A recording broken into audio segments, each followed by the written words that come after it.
Just give me 1 minute.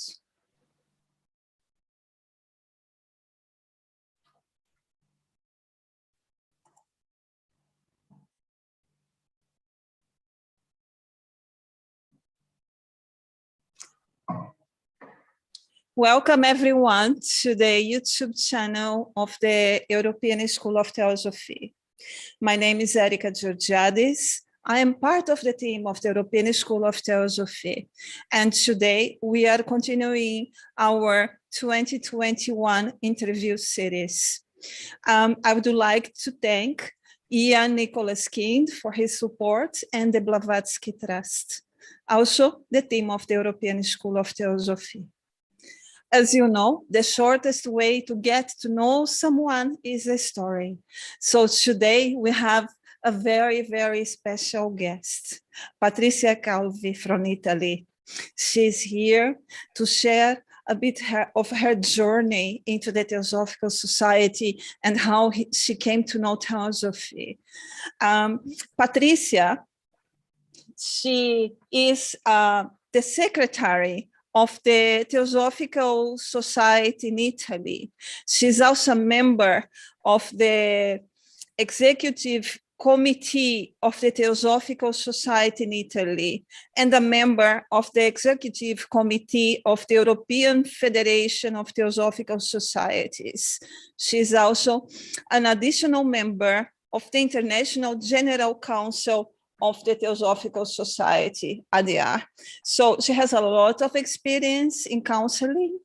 And if you need some counseling, you should contact her on Theosophical matters. She's most certainly a very inspiring person who has a lot to offer. Thank you so much, Patrizia, for accepting our invitation and being here with us. Welcome. It is my privilege. Patrizia, when and how did you first came in contact with Theosophy and the Theosophical Society?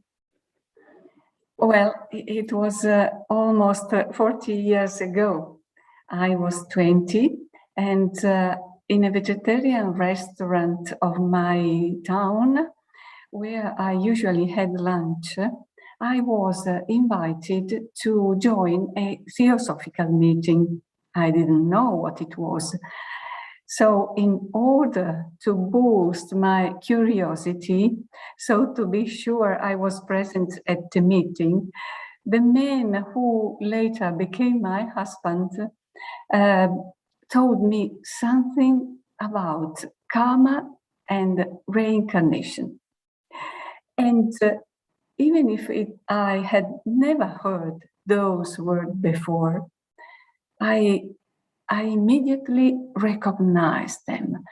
They sounded familiar, friendly, logical, powerful, and they instantly gave sense to a life that till that moment I perceived without any justice, any meaning, or any choice. So that meeting was for me the discovery of a world of possibilities, something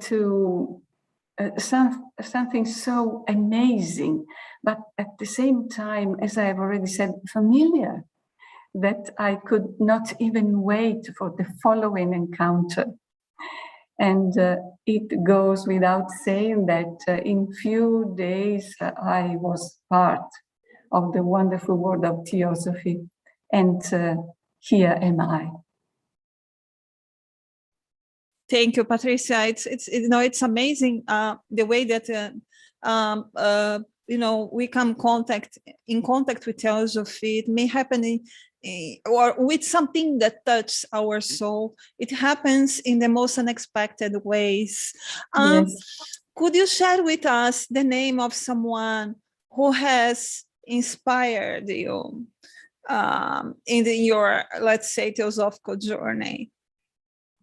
Well, sometimes, as you already said, it is funny to understand or to discover how people meet Theosophy, but I I think that sometimes is Theosophy to come to you, but of course it is really interesting to look at this design that puts you in contact with Theosophy. As for the person who, as for people who inspired me, I can say that in the same year of my encounter with Theosophy, I had the chance to meet Professor Bernardino del Boca. He was a theosophist, an anthropologist, and an artist. He was a painter. And he delivered lectures every fortnight, on Saturdays.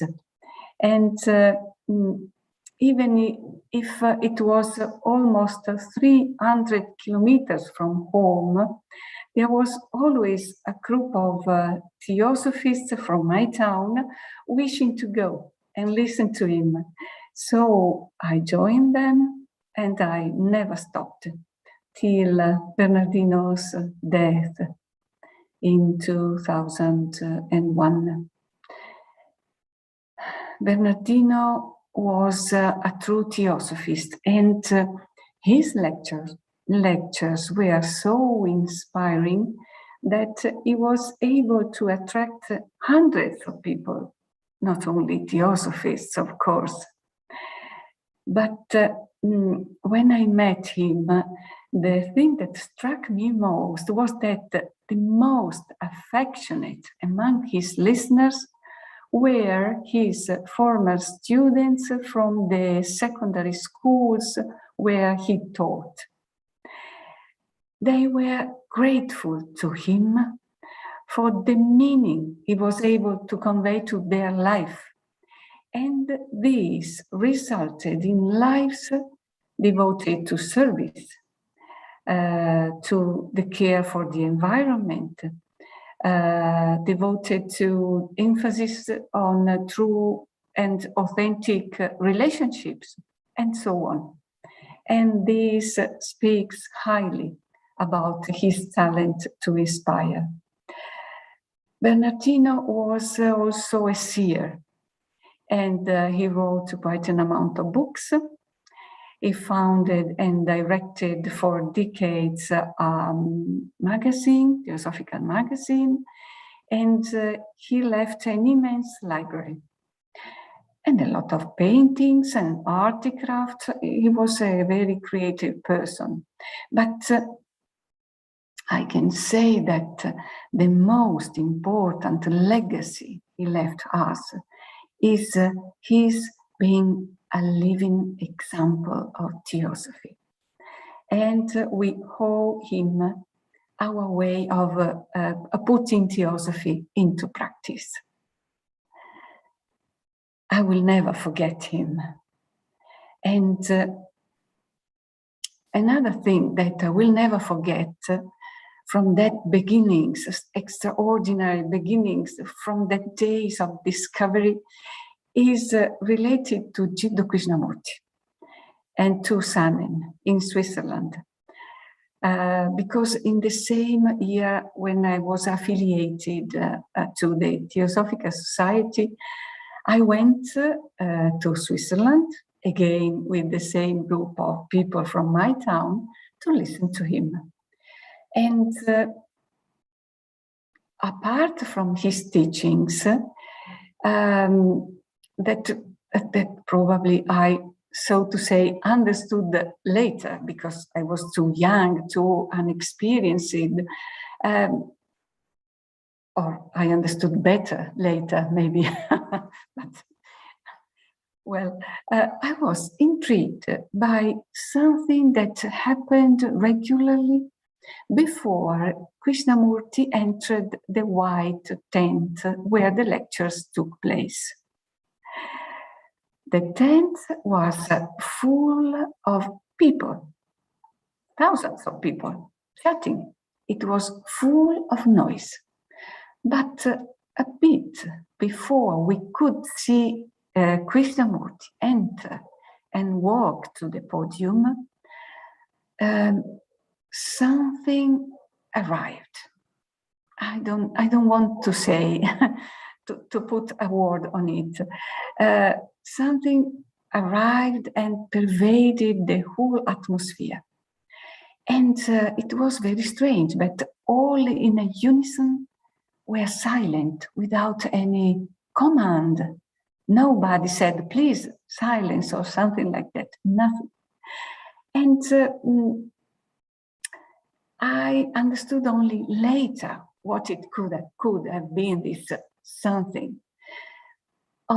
At that moment, it was just a strange event that I registered in my mind, but now I awfully regret this not understanding on the spot what I was witnessing, this something that was there and that could be perceived even by a newbie like me.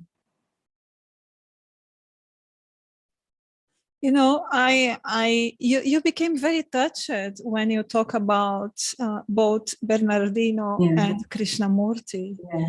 And what I find very interesting is that you mentioned that Bernardino, he was a living example of Theosophy. Yeah. You know, getting to know someone who really makes Theosophy something practical in their daily life really affects us somehow, because we see that person as a living example of what we have been studying and researching. And you were very touched talking of him. I don't think you have a picture of him to share with us in your computer over there. I could try because we would like very much to see his. I should find it out on internet. But if we have some time, we can wait. Yeah, I think it's fast. We would like to see him to put a face to the name. Yeah. Let me see if I can find one of his pictures. And when did he pass away? In 2001. Oh, 2001. Yeah. Let me see if in the Bernardino del Bocca Foundation, let me see. Oh my God, it is protected. No, I can't. If you go on Google Images. Yeah. Let me see if it is. Okay. In the Bernardino del Bocca website. Oof. Don't worry, if you don't find the picture, you can send me a link and I add it underneath our interview, and then everyone can click and go to see him there. Okay, yes, but it is in internet. It can quite easily be found. Yes. And there are a lot of interviews or lectures. Somebody recorded each Saturday the lectures, so they are on internet now. If somebody would like to listen to them in Italian, yeah. And also you mentioned that he was a seer. Yeah. What kind of seer he was? A very good one. He was not the kind of person who said you what to do, but he gave you some hints on how things were or how things can be. So the decision of what to do was up to you. But because it is right, it has to be up to us. Otherwise, it is no more a master or a teacher. But he was helpful with his hints and advices.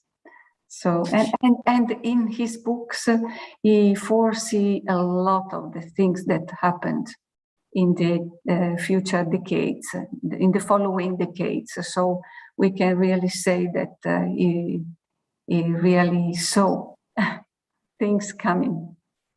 It was very funny. Once I remember that it was before Chernobyl disaster, atomic disaster.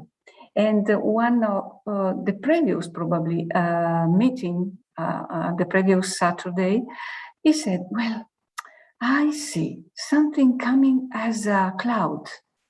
And I see something coming. And it was not going to say bad because it didn't worry people. But he was witnessing that something in a cloud was coming. And we understood that he was worried about it, but he didn't say a word. And we can say that few days or few weeks later, I don't remember exactly, the cloud of Chernobyl came. Also in Italy, affecting the whole Europe, probably, I don't remember, but it was a real disaster for the whole Europe. So that's the kind of things that he was able to foresee.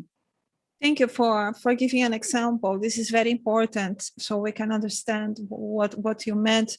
I also found very interesting you mentioning the experience you had with Krishnamurti. Yeah. You know, with his presence, yeah. that you felt something very powerful. And this is very interesting because I met someone here in Greece. He is not Greek, but he's a theosophist from Germany. He was with his wife. He came over and he told me that in the 70s he went to Adyar, but he was very skeptical about Krishnamurti. He did not want to hear about Krishnamurti. He did not want to see Krishnamurti, but his wife was pressuring him because his wife liked Krishnamurti. So he went to the Krishnamurti Foundation to see Krishnamurti. And he said that he was, very, stubborn, and he wasn't, he did not want really to be there. And then suddenly Krishnamurti entered the stage, and he was overtaken by the force, by that power you were mentioning, that it was so powerful that really he was in shock. Yeah. And he said that after Krishnamurti finished his lecture, Krishnamurti left in the middle of through the middle of the crowds, not from the backstage as he used to. And people, they were walking the path for Krishnamurti to pass. And then suddenly Krishnamurti was in front of him. And then Krishnamurti stared at his eyes and hugged him. And he cried, he told me, and I cried.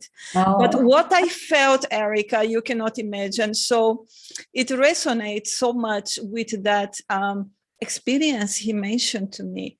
And then he even said, let me give you a hug to pass that force that I felt from Krishnamurti.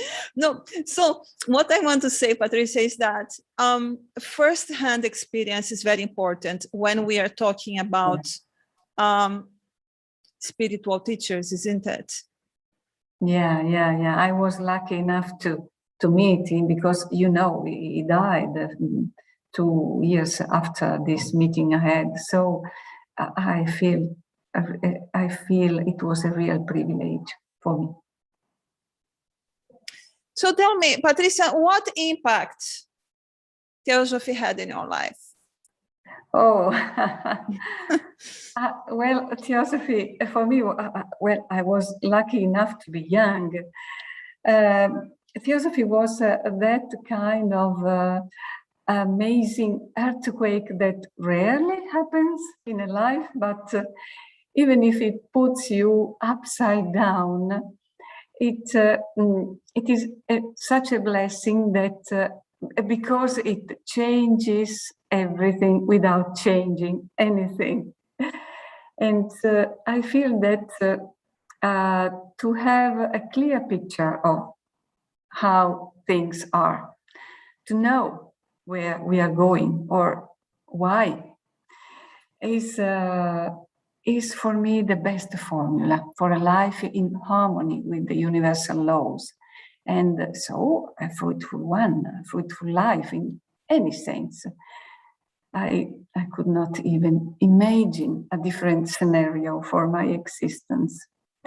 I remember that I was so of meeting Theosophy that I tried to convert friends and foes to Theosophy, but I discovered in the years that it is very true that you have to be ready for the eternal wisdom. Otherwise, it looked like a bunch of nonsense. And anyway, I was blessed because I lost my father at an early age, and it was difficult for me to understand why. I had no answers from the church, from people who I asked for why my father, and not the father of anybody else. It was such a loss that I was, may I say, off. But Theosophy gave me back inspiration, luckily. And it was a powerful tool to comprehend the whole existence, not only mine, but the whole existence.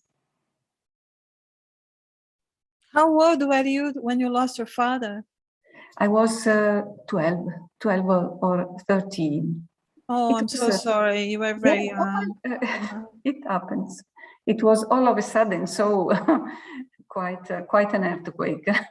Yeah. But well, if we understand why, or if we understand that this was a way to grow and to evolve, you can cope with it. But I was lucky enough to meet the Theosophy at an early age, so so it helped a lot. So, Patrizia, well, we know that in Europe, when the pandemic hit Europe, when the COVID hit Europe, I mean, we were all in shock about what was happening in Italy. Mm. That was really something that shocked Europe. It was, you know, I have no words to describe. How did you deal with that period? You were living in Italy, you were living, I mean, the first hand, what was happening there. Yeah. What were you doing during that period? We were working at the General Secretariat, so we had, when the lockdown started, we had to send home our volunteers. They couldn't come, and our helpers, my secretary, for example, had to work from home, in home working. So I was busier than ever because I was the only one, because I live on the 4th floor of the same building.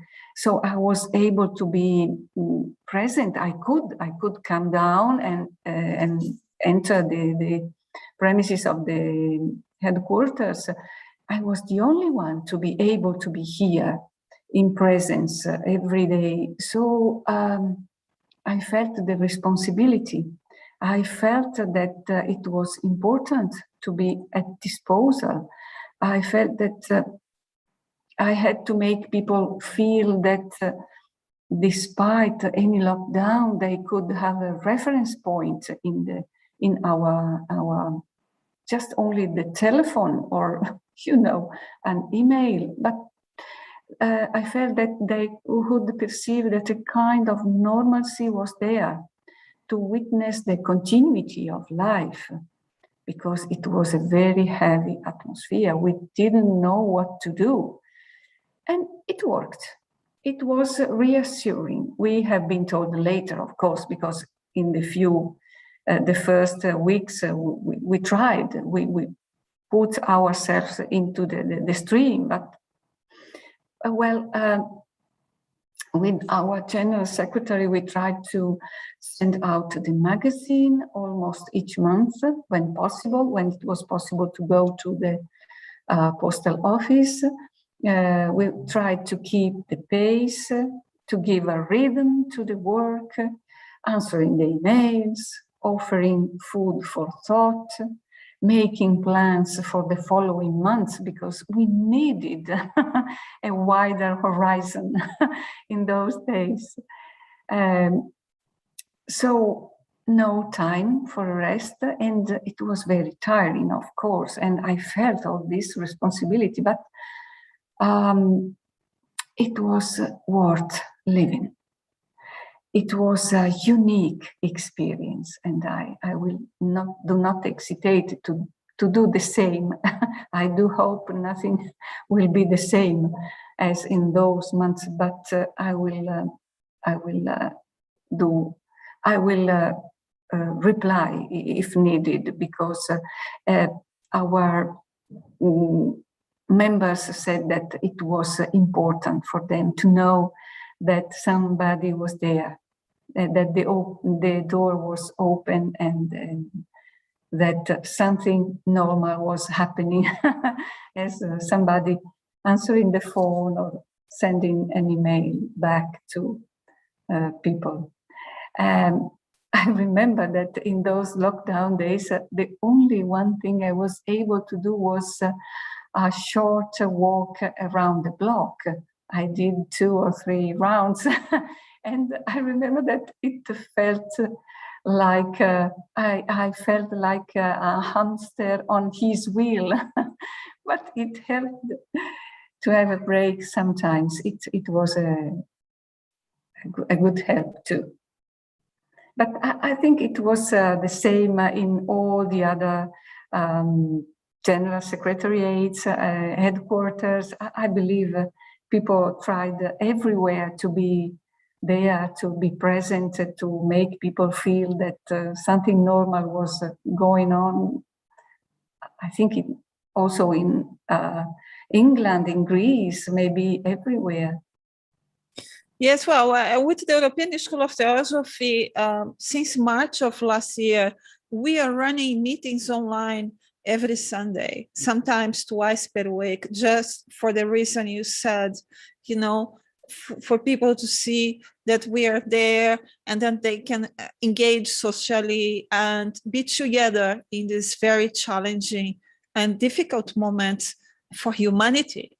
You know, I never thought, not only me, I think all of us, we never thought to live something so challenging as we have witnessed during last year, when everything all over the world was shutting down, the streets were empty. It was very difficult.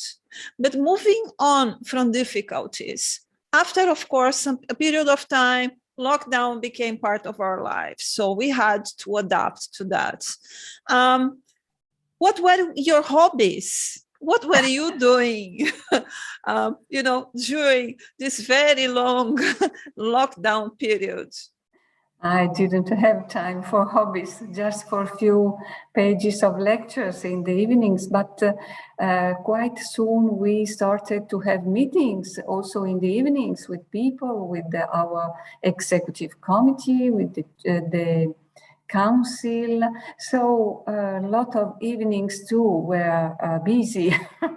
Well, the hamster on the wheel was my my only chance to have a hobby, and books, because few pages of books, but it was a time that it is kind of a way of growing.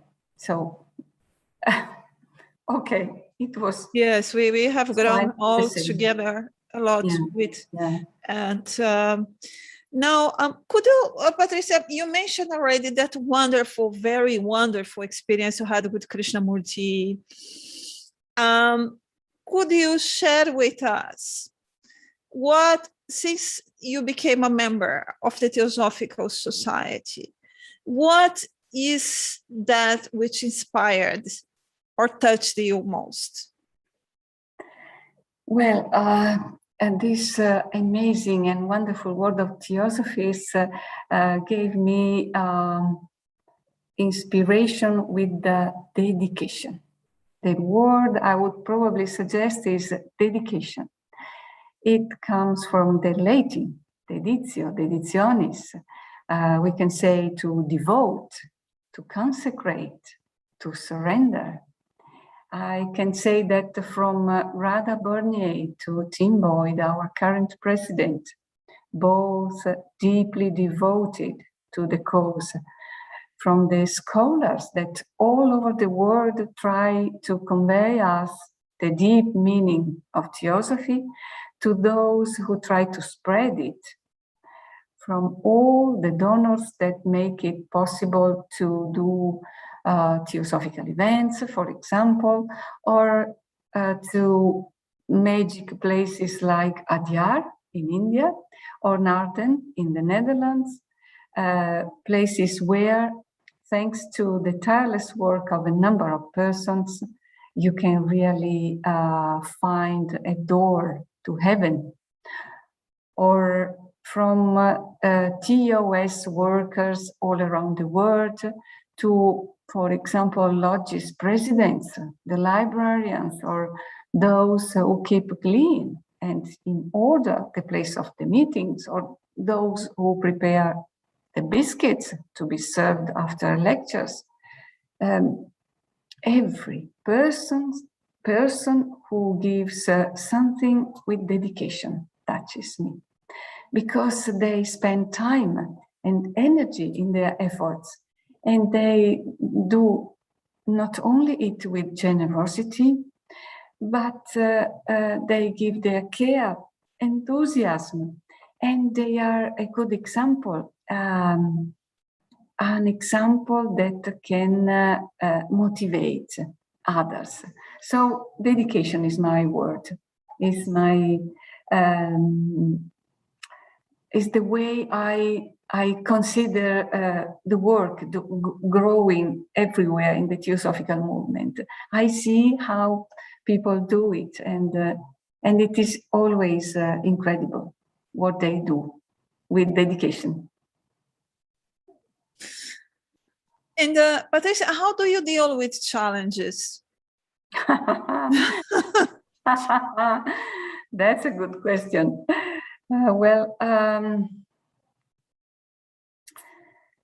It is quite. I tend to take dare quite easily, quite impulsively.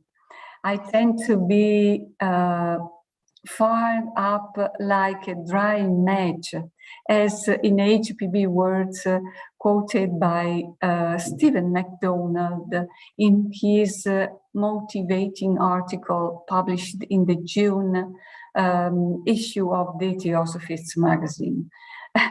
I tend to throw my heart over the obstacles, often finding myself then running after it. And it is probably quite unwise, not maybe the best way to cope with challenges, but I can really say that never in my life I had to regret for causes I embarked on with such a spontaneity. Because in my experience, I have observed that if the mind gets in the way, I withdraw. I renounce even before starting. And so I try not to think. If something moves me, I go. And what do you think is the major contribution of, let's say, Theosophy for the world today?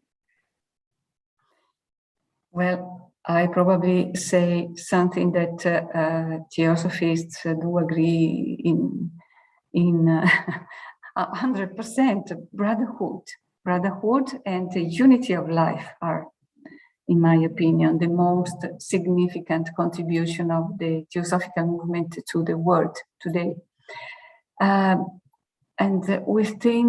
if we think about the illusion of duality, that is such a challenge, an enigma in our daily life, or to what is happening with the pandemic that has demonstrated to have no boundaries, to hit the rich and poor at the same time, and to put people one against the other. Or if we consider the environment of which we are part and not an essential one, or if we take into consideration places like Afghanistan, where freedom is just a dream and brotherhood an empty word, unfortunately, we can clearly understand why these are still key words in our times, and why they are an aim that has still to be achieved. So I think that to realize that all is interconnected is precious, because it makes our action totally different. Our deeds become global because our mind becomes global. Our deeds become harmonious, positive. They will never be disruptive. For example, I know that scientists too are looking for a sort of grand unified theory that will explain all the natural processes through one single principle.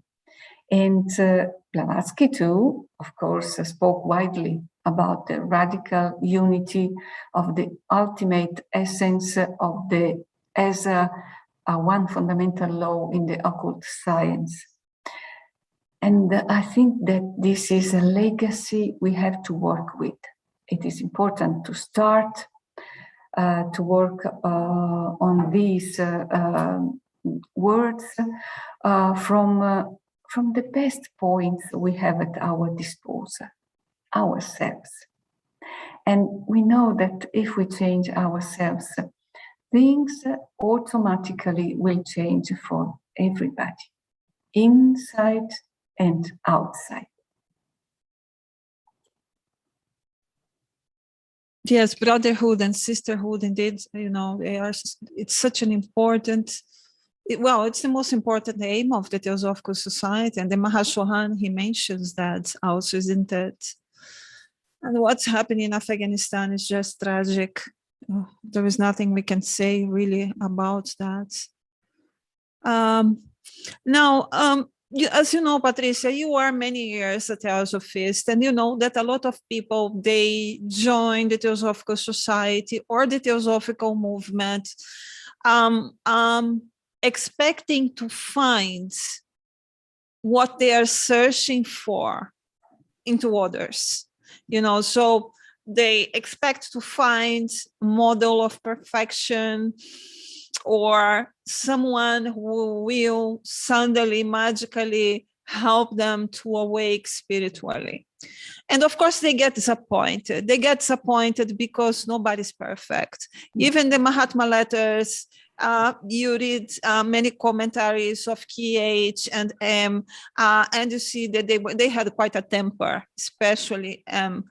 So that sort of perfection and that model, many people they are seeking, they will not find it easily. So they get disappointed very fast, and then they give up, the process of seeking. What do you think that it takes for someone to realize that the very first step of a spiritual awakening, we could say, is realizing that you have to become what you are seeking? Well, you are true. Disappointment and high expectation are very common in this search because there is a lot at stake. And we tend to want everything and immediately, without getting too much involved, without committing too much, without playing the game in first person. quite often giving to others powers that they can't have. And here I think, for example, to the so-called initiations, or to the so-called opening of the chakras, for example, and other funny new age opportunities. Nobody can do anything for ourselves. And this process of disappointing, of searching and being disappointed is probably unavoidable. It is a path we have to tread. It is a way we have to go through. But I believe that the day comes in which these disappointments will become a driving force, will become a propeller. And if our intentions are pure, we will find our way. But of course, it is very difficult, even for us Theosophists, we who know how it works. And this concept reminds me about the Dalai Lama, that in his words wakes up in the middle of the night and starts meditating on that compassion that he will dispense during the day. The Dalai Lama evokes it inside himself, immerses himself in this compassion. So to be filled, soaked in compassion, he becomes that compassion. Not easy at all. I can't even imagine how to do it each night, each day of the year, and so on. And this is inspiring to me. We have to immerse in what we are going to become. But of course, everybody has to find their way. And I think that not only we have to become what we seek, but this reminded me, Rumi, that said that what we are seeking for is seeking for us. So I believe we will meet somewhere, sometime. We will meet what this thing that is seeking for us. That's a very beautiful citation from Rumi. You just quoted. Now, thank you so much, Patrizia. Is there anything else you would like to say before we close the interview today? Well, I wonder in these pandemic times, because we are still immersed in these times of pandemic, and I see a lot of people angry, aggressive, full of fears, seeing dark shadows everywhere, conspiracies of all kinds. But I said to myself that this is no news. It is if we consider the history of men throughout the millennia, it is a screenplay that has already been written and played in each age 1,000,000 times. So nothing new. But I would like to ask people to consider these times, these challenging times, as a great opportunity instead of a menace. Because COVID-19 is probably just the outburst on the physical plane of something that grew in the realm of causes, not in that of the effects. And we try to combat it on the realm of the effects, and I don't think it will work. If we think about it, we can reconsider the whole thing. We can approach it in a different way.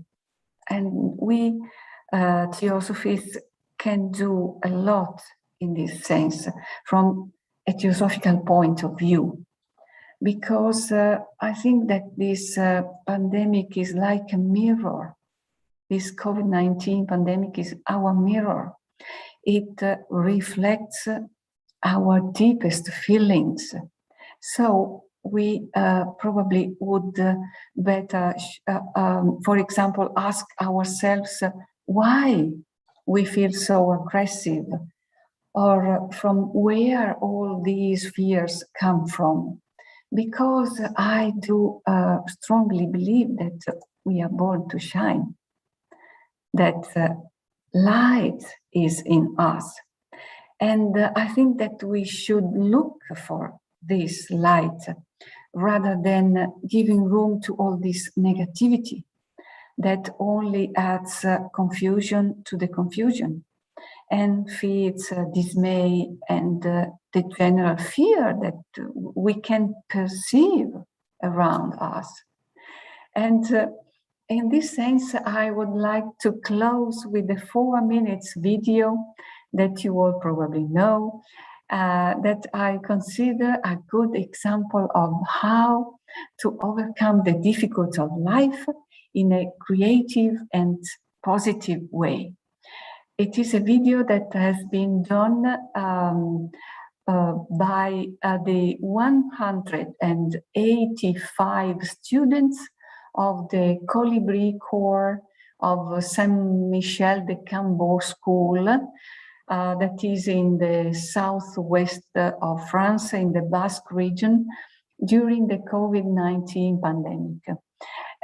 Because they couldn't sing, it was forbidden, but they still found a way to make music, to work together harmoniously, and to celebrate life. So what they did was using a mixture of claps, legs, laps, stomps, finger clips, taps, and so on. They transformed Beethoven's famous Symphony No. 5 in a body percussion epic.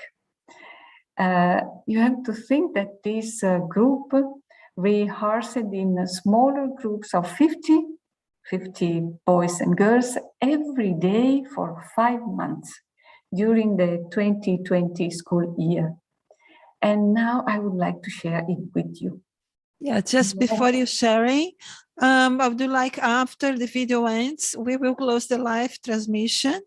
Would you like to say thank you so much, Patrizia, for such a wonderful time with you. Really, we have so much more to talk about, you know.